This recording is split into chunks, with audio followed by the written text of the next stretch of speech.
오늘 우리가 읽은 말씀은 예수께서 예루살렘에 십자가를 지시기 위해서 입성하셨을 그 한 주간에 성전을 정화시킨 그 다음 날 다시 예루살렘에 입성하셨을 때에 대제사장의 무리들이 도대체 무슨 자격과 권세로 성전을 이렇게 뒤집어 엎었느냐 라는 질문에 주님께서 대답을 하시면서 이어서 수많은 질문에 대한 대답들과 또 그 질문과 대답이 그저 질문과 대답으로만 끝나지 않고 수많은 논쟁들로 이어지게 되고 또 그것들을 들으며 지켜봤던 제자들이 저녁에 예수님께 또 다른 보충적 질문을 하게 되는 날이 되어져서 신학자들은 흔히 논쟁의 날이라 부르기도 하는 그 날에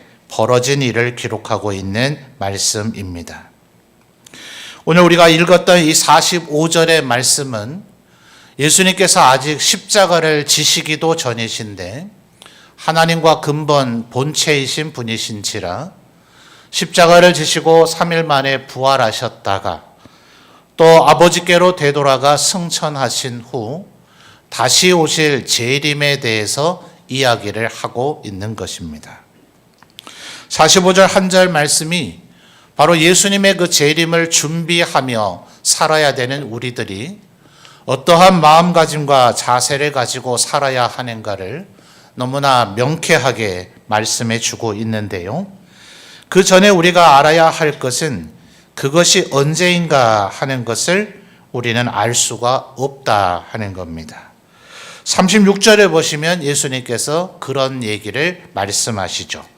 자, 36절 우리 성도님들 한번 읽어보겠습니다. 36절입니다. 시작.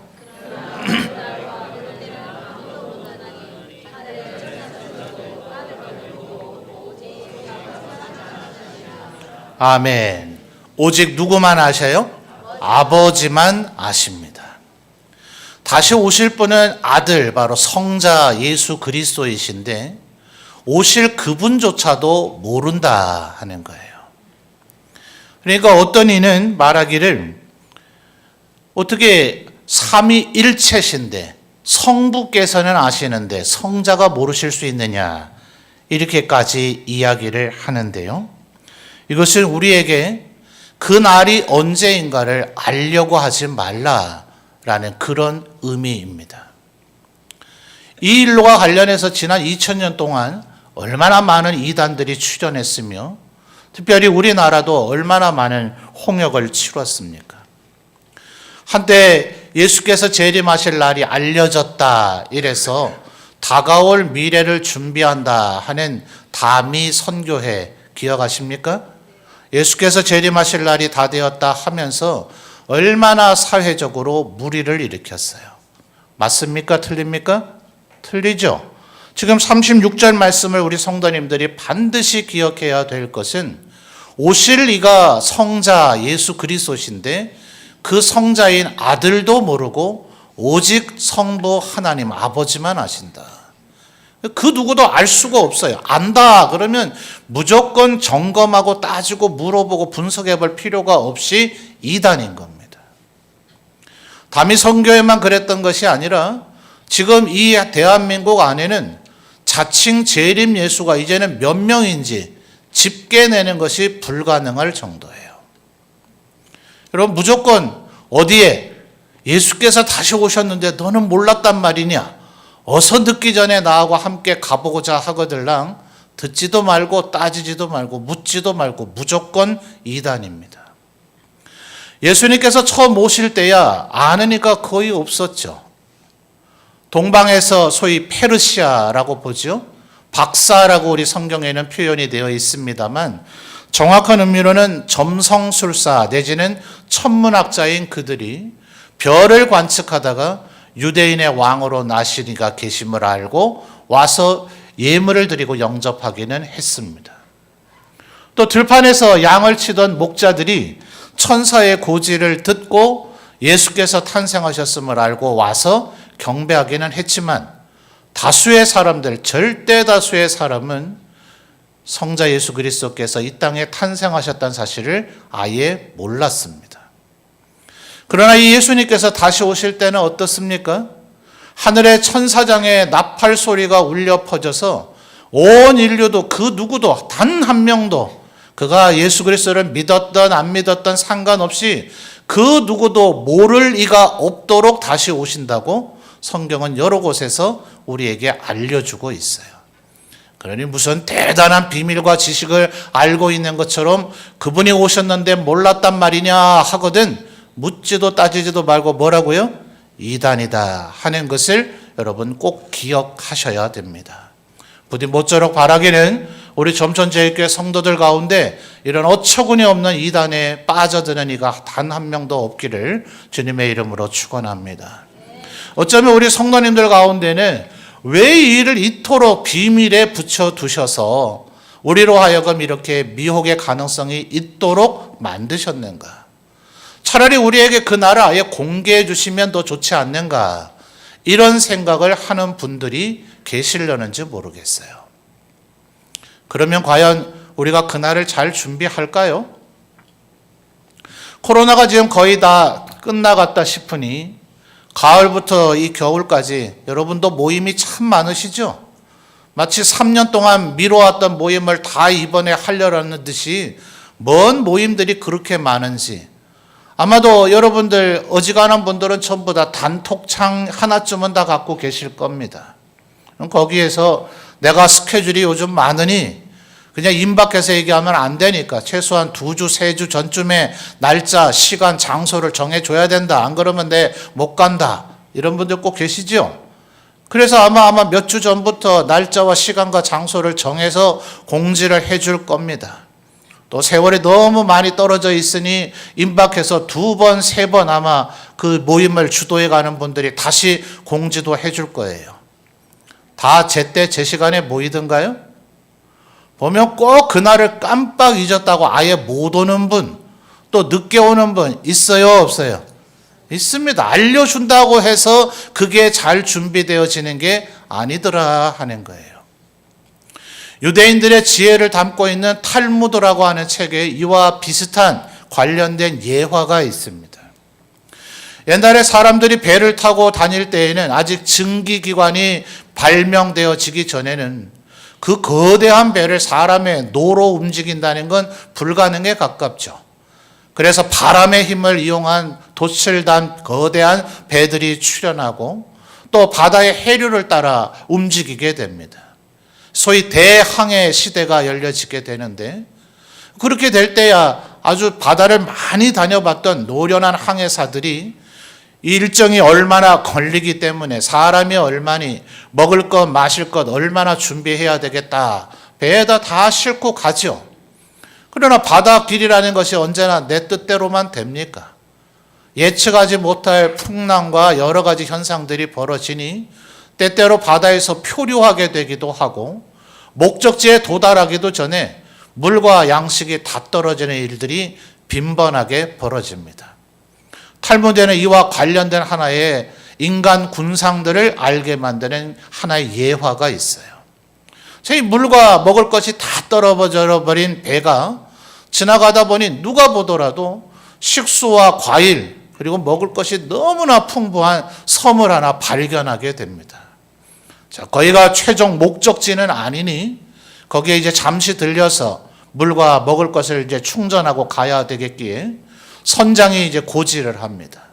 3시간 뒤에 이곳을 떠날 것이니까 이 섬에 내려서 물도 마시고 또 과일과 먹을 것을 많이 먹기를 원하는 사람은 누구라도 내려서 그곳에 가서 휴식을 취하고 오시라.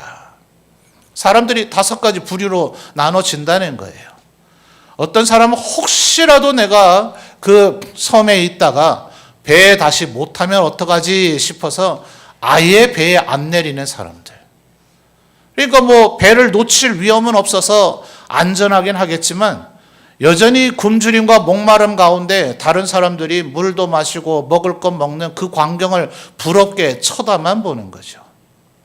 또 2번째 부류는 섬에 내리긴 했지만 아직 3시간이 충분히 남아 있는데도 불구하고 얼마나 불안한지 서둘러 물을 마시고 허겁지겁 과일과 먹을 것을 먹고 배로 최대한 빨리 돌아오려고 하니 금방 돌아오기는 했으나 너무나 서둔 나머지 먹은 것이 다 체해버려서 배탈이 나고 설사를 하게 되는 경우가 있더라. 이제 세 번째 부류가 비교적 제일 괜찮죠. 충분히 물도 마시고 또 과일도 마음껏 먹고 적당한 시간에 맞춰서 배로 되돌아왔더라. 네 번째 부류의 사람들은 3시간이 지나서 이제 배가 출발할 때가 되면 나팔을 불겠다고 고지를 했거든요. 나팔 소리가 울릴 때까지 끝까지 먹고 마시고 하다가 나팔 소리가 울리자 부랴부랴 배로 되돌아오는데 너무 급하게 오는 나머지 물과 휴대했던 과일 먹을 거 다 바다에 흘려버리고 몸에 휴대하고 있던 귀중품마저도 바다에다 빠뜨려 버렸다. 마지막 부류가 최악인데요. 나팔을 불든지 말든지 설마 나를 버려두고 배가 가겠는가. 배짱 부리다가 결국은 배는 떠나버리고 그 섬에 고립돼 버렸더라. 자, 여러분은 어디에 속하실 것 같아요?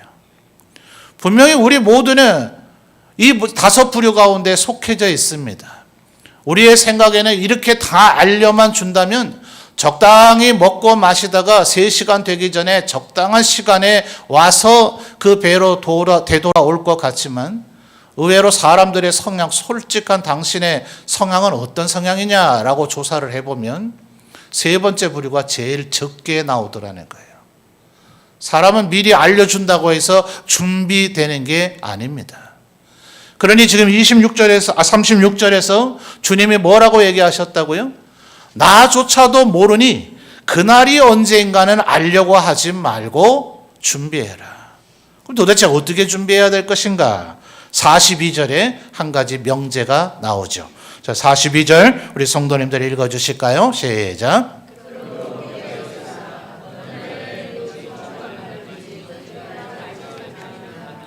아멘. 42절에 그러므로 어떻게 하라 합니까? 깨어 있으라. 자, 이 표현이 참 애매하단 말입니다. 깨어 있으라는 말이 잠자지 말라는 말인데 그럼 도대체 며칠을 앉아야 되는 거예요? 365일 24시간 계속해서 안 자고 있으면 우리가 며칠까지 안 자고 버틸 수 있겠습니까? 군대에서 훈련하면서 일주일 동안 잠을 안 재우는 기간을 한번 겪어봤습니다만 그냥 누워서 앉았다 뿐이지 그냥 앉아 있으면 뭐 길을 가다가도 눈 감고 벌써 잠들고 있죠. 길 가다가 코 고는 동료를 봤어요. 안 되죠. 인간이 일주일도 못 버팁니다. 안 자고는. 어떻게 그렇게 할 수가 있어요? 44절 또 한번 읽어볼까요? 중대한 명제가 또 하나 나오네요. 44절입니다. 시작.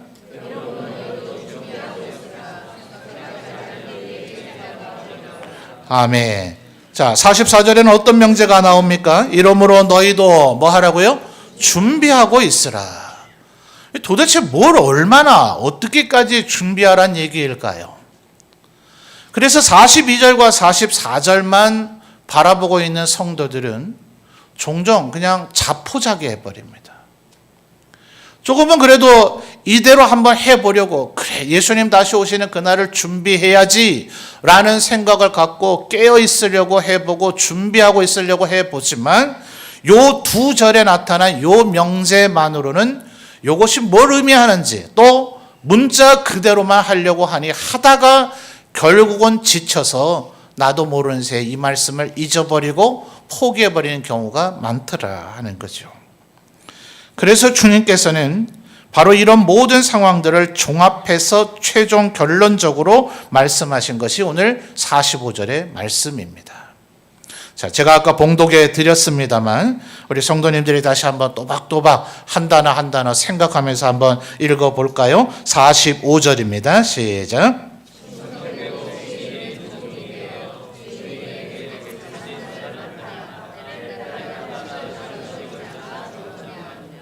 아멘. 자, 그러니 깨어있고 준비하고 하는 그 형태가 45절을 보니 충성되고 지혜 있는 종이 되는 것이다 라고 지금 예수님께서 최종적으로 종합해서 얘기해주고 계시더라 하는 거예요. 자, 성경에서는 우리 하나님의 백성들을 여러 가지 형태로 표현을 하죠. 그리스도의 신부다 이렇게 표현하기도 하고요. 하나님의 자녀, 아들과 딸이다 이렇게 얘기하기도 하고요. 또 하나님께서 우리를 친히 예수님께서 친구라고 표현하기도 합니다. 그 모든 말이 다 맞죠. 우리는 이런 여러 가지 양상의 정체성을 가지고 있어요. 그리스도의 신부이기도 하고 하나님의 자녀이기도 하며 예수님의 친구이기도 하지만 오늘 45절에서는 어쨌든 충성되고 지혜 있는 뭐라고요? 종이 우리의 정체성이다 하는 거예요. 여러분, 종은 언제나 뭘 염두에 둬야 하겠습니까? 주인이 나에게 무엇을 원하시는가? 그게 바로 45절에 종에 대한 정체성을 두 가지로 분류하는데, 첫째는 뭐죠? 충성된 종. 두 번째는요, 지혜 있는 종이란 말입니다. 특별히 충성된 종은 주인이 내게 뭘 원하시는가를 늘 생각하고 염두에 두는 사람이죠. 종이 이를 해라, 이것을 좀 가져와라, 또 이렇게 살아라 하는 입으로 구체적으로 지시하신 명령을 순종하게만 해도 충성스러운 종입니다만, 진정한 종은 그렇게 말 듣고 움직이면 A급은 아니죠. 진정한 충성스러운 종은 뭡니까? 그래서 시편에서 표현하기를 남종들은 언제나 주인의 얼굴을 살핀다. 여종들은 언제나 여주인의 얼굴을 살핀다. 왜 그래요? 말을 하기 전에 지금 주인의 얼굴을 보면서 이분이 지금 내게 원하시는 것이 뭔가 센스 있게 알아서 움직이는 종. 이 정도쯤이 돼야 소위 충성된 종이라고 말할 수가 있는 거죠. 그걸 어떻게 알아요? 하다가 틀리면 어떡해요? 물론 틀릴 수도 있습니다. 그러나 언제나 마음속에 충성하려는 마음을 가지고 주인께서 무엇을 원하시는지를 계속해서 주인과 함께 지내면서 꽤 오랜 세월 주인의 마음에 들기 위해서 노력하고 힘쓰다 보면 어느 순간은 주인의 표정을 보아도 주인의 마음을 알아가게 되기 마련이죠. 아마 그래도 여러분들은 좀 어렵다고 생각하실런지 몰라요. 우리의 주인 되신 하나님의 마음을 가장 선명하게 알 수 있는 방법이 뭘까요? 그것은 성경을 읽는 것입니다. 우리는 특별히 장로교회의 성도들인데요. 우리 장로교회는 성경 다음으로 웨스트민스터 신앙 고백서를 우리의 신앙의 표준 문서로 고백하고 있죠. 33장의 신도개요서 가운데 제1장이 성경인데 1장에서 뭐라고 얘기합니까? 하나님의 말씀인 성경은 우리가 이 세상을 어떻게 살아야 하는지를 명확하게 진술하거나 그것을 유추하게 만든다.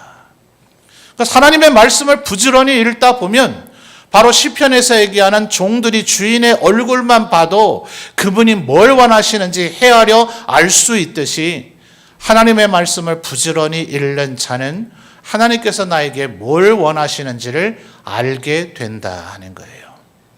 그러니 여러분, 우리가 예수님의 재림을 준비하는 진정한 우리의 태도는 뭡니까?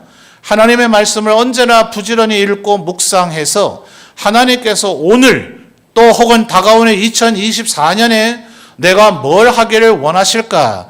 이것을 미루어 짐작하여 분별하여 깨달을 수 있는 영적인 민감함이 있는 사람, 이 사람이 진정으로 예수님의 재림을 준비하는 사람이라 하는 거죠.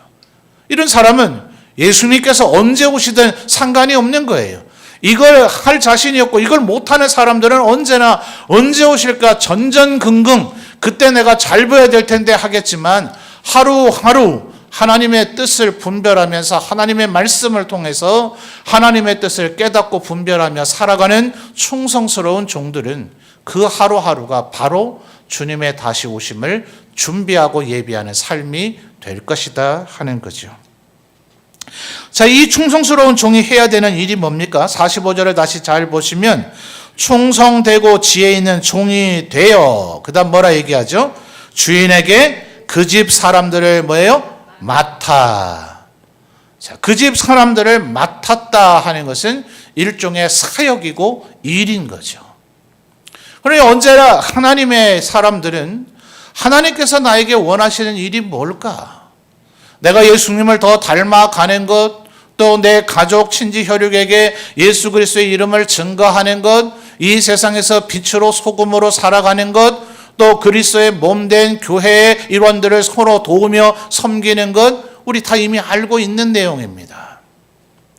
그래서 그 집 사람들을 맞는 바 하는 것은, 여러분 본당 오른쪽 편에 보면 우리 교회의 항구적 표어가 현수막에 걸려 있죠.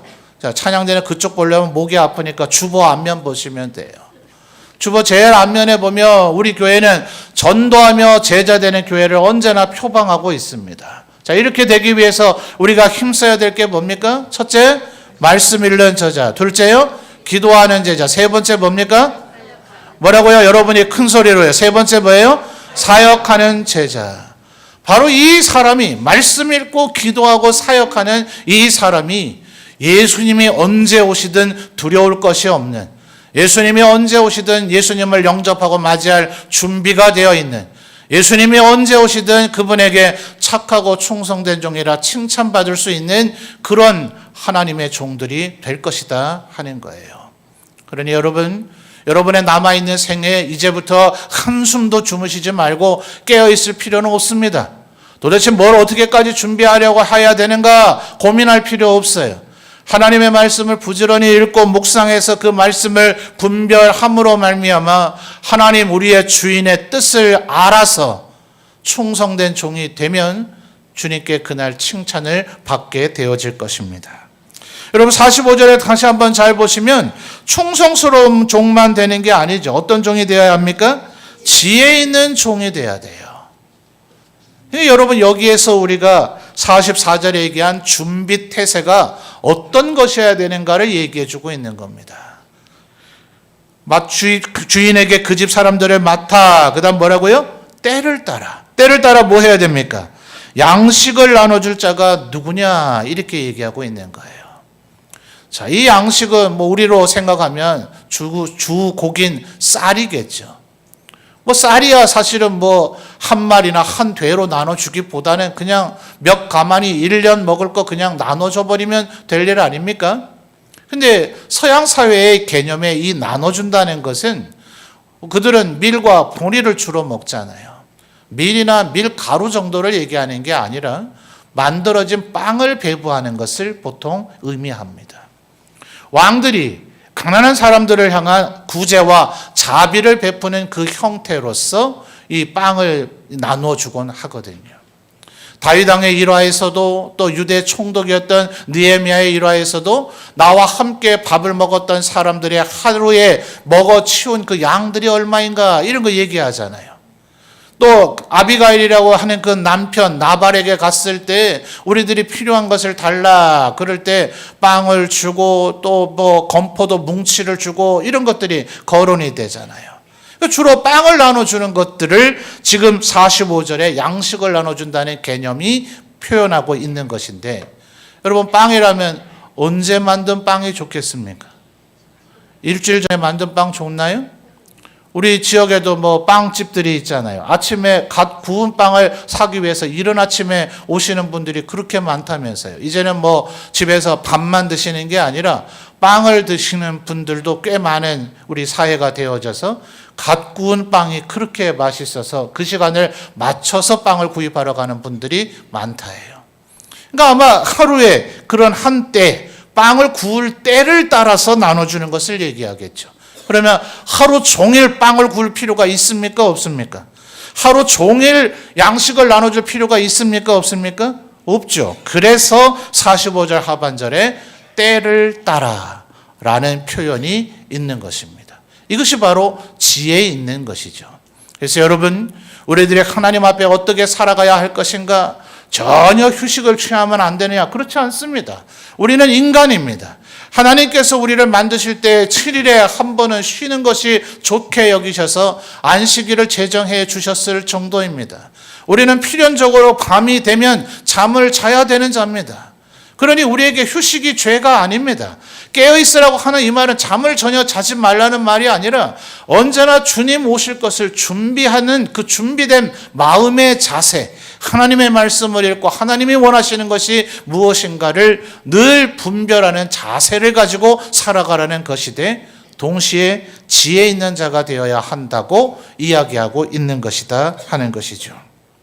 이렇게 살아갈 때 어떤 은혜와 축복이 있습니까? 46절과 47절을 보면 그 얘기가 나오는데요. 47절을 우리 마지막으로 성도님들 한 번 더 읽어주시죠. 47절입니다. 시작.